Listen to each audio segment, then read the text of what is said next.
સુરેન્દ્રનગરમાં વાવાઝોડાથી પાયમાન બનેલા અગરિયાઓ મુખ્યમંત્રી સમક્ષ નુકસાન વળતર પેકેજ જાહેર કરવાની રજૂઆત કરશે। સુરેન્દ્રનગરના પ્રભારી મંત્રી દર્શના વાઘેલા પણ અગરિયાઓ સાથે મુખ્યમંત્રીને રજૂઆત કરવા જવાના છે। બપોરના સમયે મુખ્યમંત્રી દ્વારા અગરિયાઓ સાથે મુલાકાત માટેનો સમય પણ ફાળવાયો હતો અને વાવાઝોડાના કારણે 5000થી વધુ અગરિયાઓના જે મીઠાના પાટાઓને વ્યાપક નુકસાન થયું છે, જેમાં 90% કરતાં વધુ નુકસાન છે અને વાવાઝોડાના કારણે અગરિયાઓના ઝૂંપડા પણ તૂટી ગયા છે।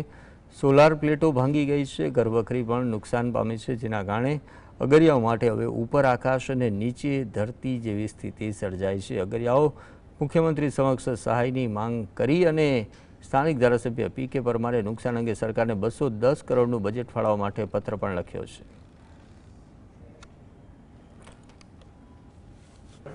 ખારાગોળાથી માંડી કુડા, ઝીંઝવાડા અને આખા રણમાં જે નુકસાન થયું, સોલાર પ્લાન્ટ ઉડી જઈ છે અને જે મીઠાના અમારા ક્યારા કે પાટા જેને કહેવામાં આવે, એ પાટામાં પણ ઉડાન લાગવાથી ખૂબ જ મોટું નુકસાન થયું છે।